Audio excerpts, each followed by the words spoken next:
All right, y'all. Today I'm going to be talking about the Black Lives Matter protests that happened here in Austin last night because of the Breonna Taylor decision. And I'm going to be discussing why I refer to Black Lives Matter as white progressives in political blackface. Let's get started.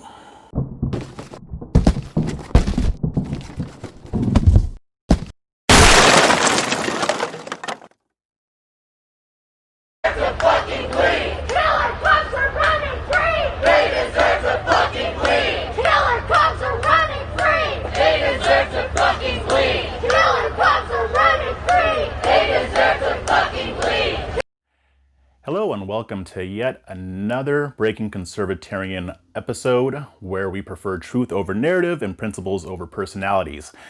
With me, your favorite conservatarian, Jeff Charles, and let's just jump right into it.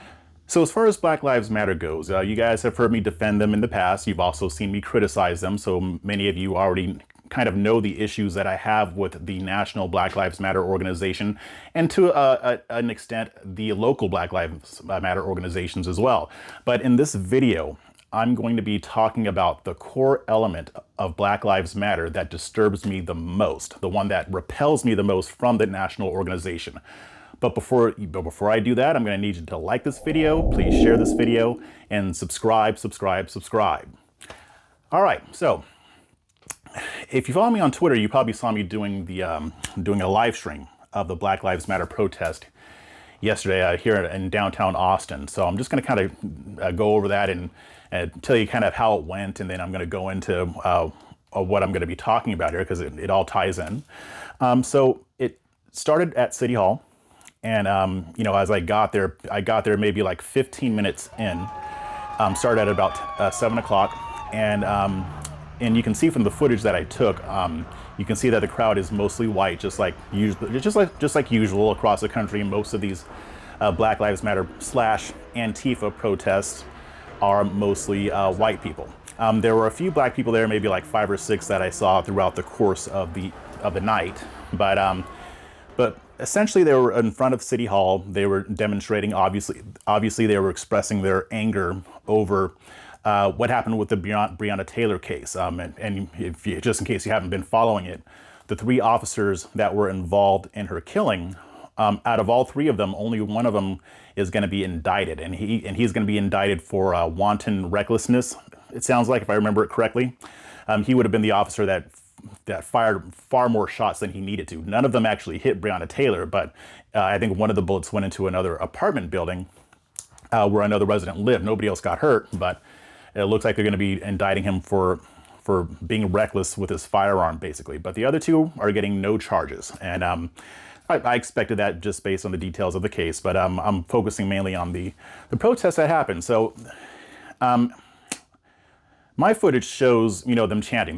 They were chanting various anti-police slogans. I won't repeat them here because YouTube will probably have a problem with it. It's got some profanity in there. But if you watch my footage, you'll see what I'm talking about. And I may even combine all of my footage and put it into its own video so that you guys can see. But at certain points, there were certain people who were speaking to the crowd and talking about how they felt like the decision was unjust and what happened to Breonna Taylor was wrong. And so after that, they did a march through the city. And I've filmed them before in other protests, and this is usually how it goes. They'll meet at a certain place and then they'll do a march. Now, sometimes it's been set up that way beforehand, so they worked with the city to make sure that it was okay for them to walk into the streets and have it blocked off. But in a lot of these, they were blocking the streets illegally.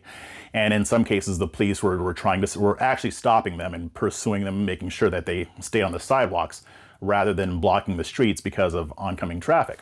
So here's the thing. And again, I know that there are times where I do defend Black Lives Matter when I feel like they deserve it. Actually, the video that I did before this one is about what conservatives get wrong about Black Lives Matter. So if you want to check that out, I'm putting it up here. You can check it out later after this video if you want. But that's kind of where I feel like there's a lot of misinformation coming from the right about Black Lives Matter. But like I said, in this one, I'm going to go at them because there are some huge issues with this organization and with the overall movement, especially when it comes to Black lives that they claim to be safeguarding. So before the march started at City Hall, I was doing my filming, and I had my mask on, and everybody else did too. And this girl approached me, and she was a little thing, like really young, and she was tiny. Like she was probably like at the oldest, maybe like 21 or 22, but probably maybe 18, 19 between there, really young. And so we got into a conversation, and I usually don't end up talking to a lot of them when I'm covering them because they usually just assume that I'm with them for obvious reasons, right? But I started talking to this girl, and she was asking me. She could tell that I was a journalist, obviously, because I was filming the whole thing. And she never gave me her name, so I'm just going to call her Mandy because she just comes off as a Mandy to me. But I mean, this girl, she was a true believer, right? And she was indicative of a lot of the protesters that you see at these events, especially the white ones, the white progressives and the white liberals who come to these and who participate. They are true believers. They're sincere in what they're doing. They're sincerely wrong, but they are sincere. And I think most of them actually believe that they're actually helping Black people. And really, this is because when they're that young and they kind of grow up in a bubble, they're easily manipulated. You guys hear me talk a lot about how people on the right can be easily manipulated by the media, but on the left, it's the media manipulating them, their college professors, their peers. So in a city like Austin, which is only 6% Black, you've got a lot of these college-age kids, and a lot of them really haven't been, in my opinion, from what I can tell by the way they talk and just by their ideas, they probably don't talk to a whole lot of Black people except for their peers that basically agree with their ideas. I'll also deal with that in a little bit, in a few more minutes here.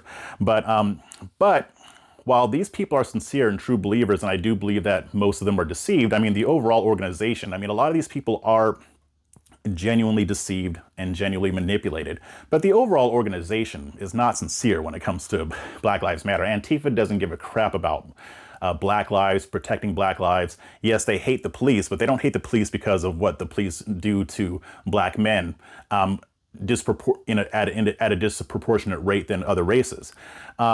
So basically, they really do think that they're advocating for Black people, and they are basically taught from very formative years, at least early adult years, to become these white saviors. And the disturbing part is that they become white saviors that think that they know what's best for Black people better than we do. So they think that they have the answers that we don't have to dealing with the issue of police brutality in our communities. So while I'm talking to this girl, Mandy, my new friend, who actually probably hated me, but I don't care. It eventually came out that I'm a conservative / libertarian, that I have those leanings, obviously, and that I'm not on her side, at least as far as ideology goes. And so when I told her that I'm on the right, and I told her, because she asked me who I was filming for, so I mentioned, Red State. That's what I'm, who I'm covering this for. And you should have seen the look on her face. Now, mind you, her whole face was covered with a mask, and she had like a beanie on, kind of like what I wear sometimes. So I can only see her eyes. It was almost like she was wearing like a burqa on her face. But I mean, a lot of us look like that because, the face coverings and all that. And I had my beanie on too, so I probably look the same. But I can just see in her eyes, like, she was shocked. She didn't know what to do with it. It's like she had never really met or actually talked to a Black man who wasn't a part of her ideology. And when I say that, I'm not just saying that just because I'm a conservative, and I'll get to that a little bit later, but she would, even if I would have told her I was voting Democrat and then we actually sat down and talked about these issues, she would find that I'm not in line with her, just like most Black people aren't.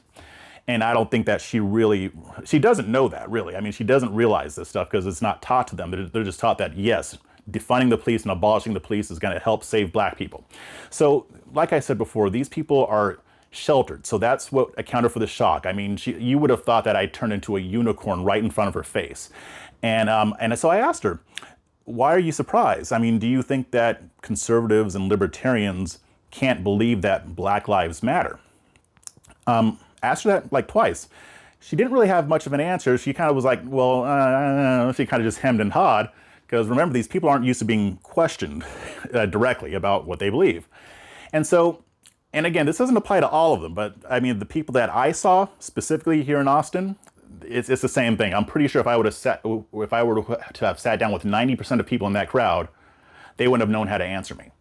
And so, of course, you know, they get into the lecture mode about how horrible the police are. She was saying, you know, I can't stand pigs because you know how pigs started out, right? They were slave catchers. Yeah, she started using that slave stuff that I don't like. But again, with people like that, I'm a little bit more lenient. I try to be nicer about it because they're ignorant. They don't know what they're talking about. And again, when I say ignorant, it's not meant as an insult. We're all ignorant about something. So she started giving me the lectures, and she kept calling them pigs, and she was very careful to make sure that she used that word, indoctrination. So, and just how evil pigs were. And so I asked her another question. I said, would you be surprised if I told you that most of the conservatives that I know think that we should put a stop to no-knock warrants, at least in most cases? And again, she kind of hemmed and hawed, and the answer that came out though was like, well, maybe that's true, but no-knock warrants, that's kid stuff. It doesn't, like, basically like, oh, that's just little stuff. It doesn't go far enough. So at this point, I know where she wants to go with the conversation, right? I mean, we know where this is going to go. And so we kept talking, and we talked maybe for about 7 to 10 minutes or so. It wasn't a long conversation, but she basically was talking about how all pigs, again, pigs, because I don't call them that, all pigs are bad, all pigs are bastards, all cops are bastards. And I was like, well, I don't know about that. What about the ones who don't abuse American citizens? What about the ones who actually save lives? And again, her answer, she knew how to answer that one because it was a canned answer. Again, it was a Sesame Street answer, basically what she's been taught to say. Well, how many of them don't speak out against police brutality? The ones who won't, you know, get out there and actually talk about this and talk against it, they're just as bad. And it was a Sesame Street answer, but it's not that she was all wrong. I mean, that is an issue, right? I mean, we do have an issue with police officers who don't really speak out against police brutality. I was actually talking about this with a friend of mine last night. I mean, there is a culture in police communities where you just don't really criticize other officers as much. And basically, and that's one of the biggest problems with police brutality. And on police forces, they have their own version of the no snitching rule. It's not just black communities that have the no snitching rule. Police have it too. I don't care whether you want to admit it or not, they do. And a lot of them will admit it. I've had a couple followers who are police officers. And when George Floyd happened, they DM'd me and said, hey, I watched that footage and I didn't think that was right. But I know that if he was serving in the Minneapolis police department, they might tell me that directly. But there is a pressure to not speak out publicly on these things. I know some do, a lot do. And even in New York, I mean, there were like 5 police officers that sued the NYPD because the NYPD basically made them racially profile people in the subways. I wrote an article on that. But in most cases, they don't. And I don't think that it's because they don't want to, because they know that the bad officers make the good ones look bad. So I can empathize with that. I mean, when people characterize black people a certain way based on what 5 of us do, I understand what that feels like. So I understand that police officers don't necessarily like it when they see other officers abusing their authority, because that just makes their job harder. So, but the problem is that there is this culture, and there could be repercussions, you know, personal repercussions and career repercussions if they happen to speak out about it.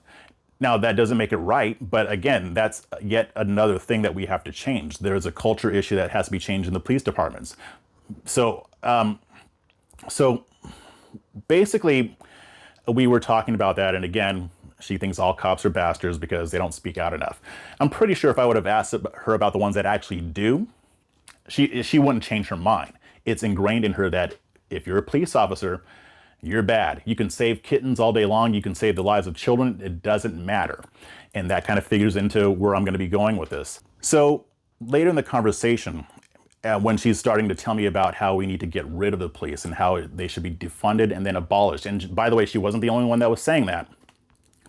A lot of other people were calling for the abolition of the police as well. Like, again, Austin is a very left-wing city. So at a lot of Black Lives Matter events, you're not going to get everybody who actually thinks that they need to get rid of the police.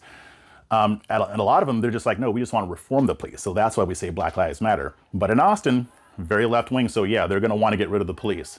And I started to bring up the fact that most Black people don't want to get rid of the police. And I was trying to ask her what she thought about that. And I asked the question, you know, over 80% of Black people want the police in our neighborhoods. They either want it to the same level, and in some cases, we want it more.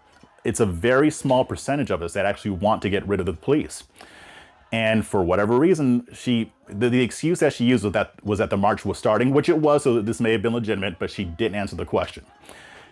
And I can tell that it threw her off a little bit, because how is she going to answer that? The only way that she could answer that is by saying, well, that's because Black people don't know what's good for them, but I do, as the white progressive savior. And that is the issue that I have with Black Lives Matter, especially what it's become now. Again, this girl, Mandy, what I'm calling her, she actually believes this stuff. It's been ingrained in her thinking. She's been indoctrinated to the point to where she doesn't really know how to deal with somebody, especially a Black man, who's telling her how we feel and what we believe is the solution. She's probably never sat down with a regular Black person who might vote Democrat, but would very quickly tell her where she can go with the whole defund the police thing. No, you're not getting rid of the police. We want to make sure that the police conduct themselves the right way when they're arresting somebody or when they're dealing with the community, but we do not want to get rid of them because we don't want crime. So Mandy's answer was just indicative of the type of paternalistic thinking that the white progressive left has used to destroy Black communities. This issue is not the only issue in which white progressive thought has done great damage to Black communities. But right now, I'm just focusing on this one issue. The people who are pushing to defund the police and to abolish the police are not the people who will ever have to deal with the consequences of such a move. It will be us who has to deal with that, not them. So this thinking comes from, again, a lack of exposure. Again, a lot of these people are sheltered. And again, the only Black people that she probably knows are the ones that think like her, but don't necessarily represent the rest of us. I'm going back to the mindset here. We know what's best for Black people. So therefore, we're going to use Black people to push this initiative against the police. And that's why I say that Black Lives Matter is really just white progressives, because it's the white progressives who come up with these ideas. They put a Black face on it, so they're committing political blackface. They're using our faces to push what their agenda is, and it has nothing to do with us, even though they say that it does. It's like having a friend who gives you unsolicited advice. And then they get mad at you if you don't take it. Well, they're not giving you that advice because they care about you, because it's not about you, it's about them. The reality is that even Black people who vote Democrat don't want to abolish the police. They want to reform the police. I mean, Black people, we're not extremists, but they don't listen to us. How many times have you heard the family member of a victim of police brutality, like George Floyd's family, Breonna Taylor's family just recently came out and said, don't engage in violence. This is not what Breonna Taylor wants. And they do it anyway. Why? Because they don't listen to us.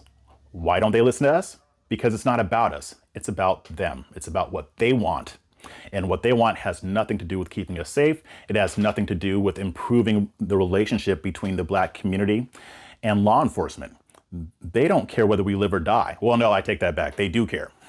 Because when we die, they can use it. They can use it for their advantage. They can use it to push for whatever they want to push for.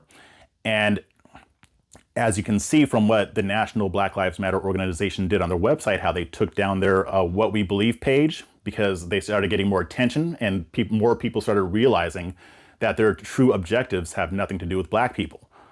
But they're going to put that back up when the attention is off of them, or they're going to put it somewhere else, or they're going to express it in a different way. They didn't take it down because they changed their mind. If they had changed their minds, they would have put up a new page saying, this is what we believe now. We've changed. That's not us anymore. No, that is still them.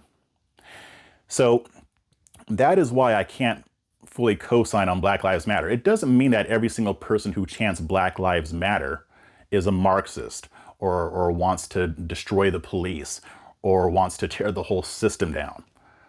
But when it comes to the national organization and even some local chapters as well, like here in Austin, they're the ones who are going to cause the most damage if they get their way. And that's what I want to leave you with. So I hope you got something out of this video. But remember to like this video, share this video, please subscribe. The more people who subscribe, the better for me. It helps me out a lot. So please share, share, share. Let me know what you think in the comments below. I'd love to hear from you. If you have any questions or if there are other subjects that you would like me to cover, let me know, and I will see you later.